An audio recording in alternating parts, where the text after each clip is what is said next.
Okay, this is a 1994 Polaris 400. I'm going to try to keep this as short and sweet as I can. The hub will not engage appropriately, the Hillard clutch inside here.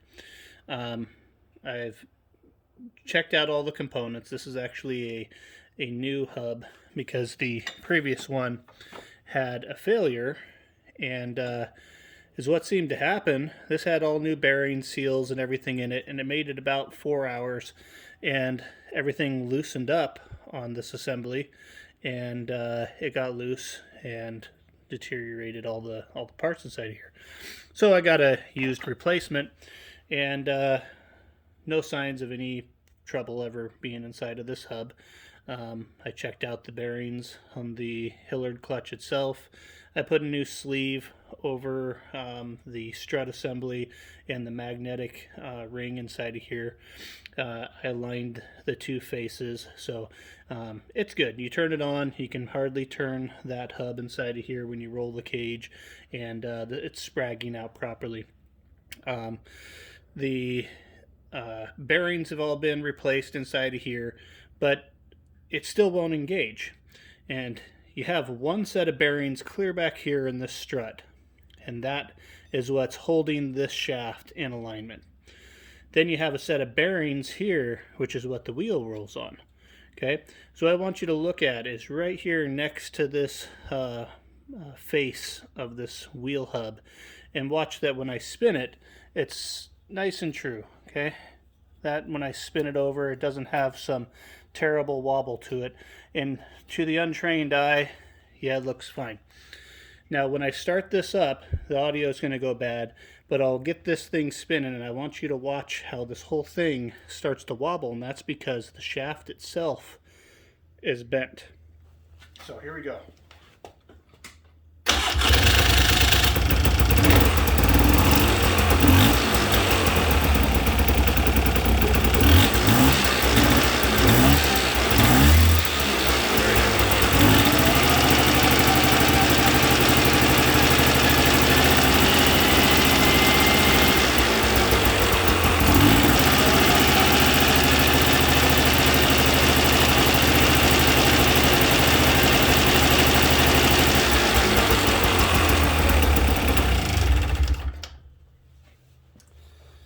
So I don't know if you're able to see that very well. I'll have to review the footage myself. I had to really rev it up to get that to finally engage. But the reality is, it's supposed to be dead true. It's not supposed to have this clocking back and forth like it did. And I guess I'm showing that the wrong way. It was moving like this. And the issue is, you have two bearing surfaces.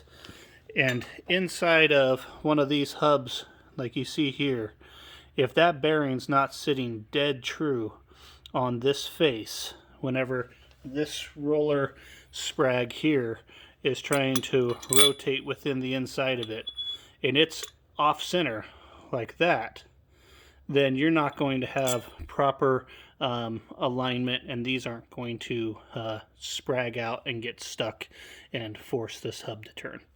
So that was the quick part, so you can stop the video now if you're not interested further. But I'm going to pop this apart real quick so that people that haven't torn theirs apart yet can see what's inside of the 1994 assembly. So this right here is a lock nut. It's really imperative that you have a good tight lock nut on there and that it can't loosen up on you. The replacement axles don't have a right and a left anymore. They come both right-handed threaded, and that gives it an opportunity for this to loosen up easier than ever.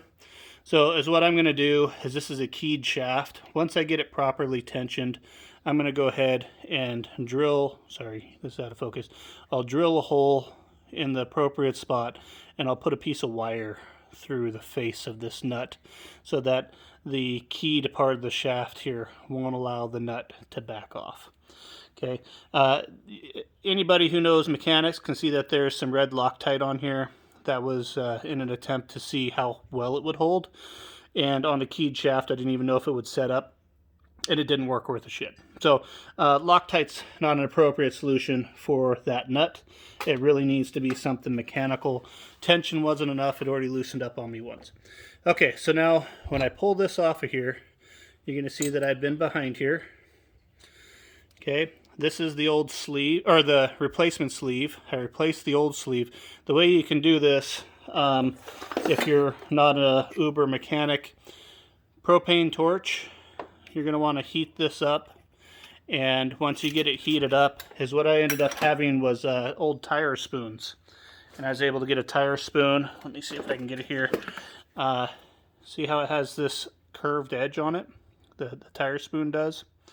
Well, that's able to get down behind the face of this, and then you're able to hit the end of it with a hammer. Make sure these are disposable tools for the most part if you're doing this type of stuff. But this is a sheet metal sleeve. It goes over this whole assembly, and the magnet is behind the face here. Okay, so you're going to see here's one of the outer bearings, and inside of your hub assembly you have a washer that's keyed. Gosh, this thing just won't focus, will it? There we go. No, just a second. There we go. Okay, so you have a keyed washer, and that's supposed to go on that axle shaft and keep the nut from being able to loosen. As they wear, they themselves become ineffective. These are kind of hard to find. You may have to repair yours with a little bead of weld and then file it back or something, but this needs to definitely be a good mechanical connection onto the axle keyway. So inside further, this is my outer bearing here, inner race, or I guess that'd be the outer race, and then there's an inner race there. Then you have the surface the sprag rolls on. This is an outermost seal. You'll have to take off of your rotor to remove this seal here. And then whenever you're looking at the actual assembly here, this is the spragging portion of it. These are rollers, and you want to make sure there's no flat spots or burn marks on these rollers. Keep your bearings in order, so you want to maybe wipe them clean with some gasoline or some acetone and Sharpie, which one goes where. You'll see if I just start working this off of here that there's a key underneath this assembly. Ugh. And this key here has to be slid into this hex. And the hex itself is what does the ramping of the assembly. So I can try to rotate this. Sorry, let me try to get that to focus again. Okay, if I rotate this, see the rolling of the sprags outwards? And it sits right about there whenever that actually fully locks in. The spring is vital to returning the sprags back to their normal position. There's a missing part right here that you'll see is actually left on the shaft. This is your spacer, and it's behind our lock, what is that, keyway, Woodruff key. And it actually tensions through the strut bearing. Okay, so behind the strut is a set of bearings also, and that's what keeps this shaft in alignment and tensioned through. So this axle shaft here goes all the way out the back and is your CV joint. This guy here, let's see if I can get it to show again. This is the part that engages your Hillard clutch, the innermost portion of it. These fingers have to engage into the back of the Hillard clutch. See if it'll focus on it. Okay, so the magnetism actually slows down the outermost portion of this, and that's what makes it roll. So the magnetism of the magnet being turned on makes this roll up. Okay, so whenever I have this guy here up against these guys here, there's instructions that say this outer ring and this inner ring, the inner ring being part of the strut assembly itself, they need to be dead flat in 3 spots with a metal ruler, and you need to take a metal, what is that, a feeler gauge, and you need to make sure that there's no more than 0.001 thousandths of lash there. So I trued mine up. It's nice and true. You can see it's not even on, and I have some residual magnetism there. I'm going to go ahead and turn the bike on. Okay, so now that electromagnet is on. I have it in gear and low range all-wheel drive, and you can see that this is actually already magnetized. And if I take this now, you want to be careful shoving on there. See how this starts sliding out? So I actually need to keep my thumbs back here. You'll get it back on this key, slide it into place, and then get that metal ring so all those fingers are appropriately aligned. If I just cram this down with the lock nut, it will bend these tabs and destroy this. So that's why I have the magnetism on right now. I'd put this assembly together with that electromagnet running. But as what you guys probably are interested in seeing is this guy actually spragging with the vehicle turn it on. So I'm going to slide these bearings on here. Okay, and then I'm going to need some form of a spacer, which I actually have one from my previous hub. This isn't a part of this assembly, it's part of the old assembly, but it gets me a little clearance on here so we can see those bearings in action. And then I'm just going to go ahead and put this nut on with mild pressure.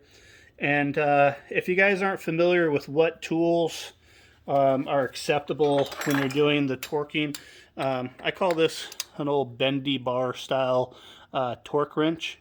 Mine takes about 10 foot-pounds of preload prior to the nut actually moving. So I have to add 10 pounds to any measurement that I do prior to actually torquing these wheel bearings down. So I've seen conflicting numbers depending on the years as to how much force to put on here, and they put it in inch pounds, and I've seen a range converted over to foot pounds between 12 and 20. I would say 12 foot-pounds would probably be for old bearings and 20 probably being for new. So if I'm looking at this bending bar, that would be 12 plus 10. So 22 would get me up here with old bearings, and then 30 with brand new potentially. And that would be accounting for the tension on this lock nut. But everyone's going to have to be verified. So whenever you put in your torque wrench on there, just make sure you know what you're looking at. Okay, I'm going to start the bike up one more time, and we're going to watch it running with this collie.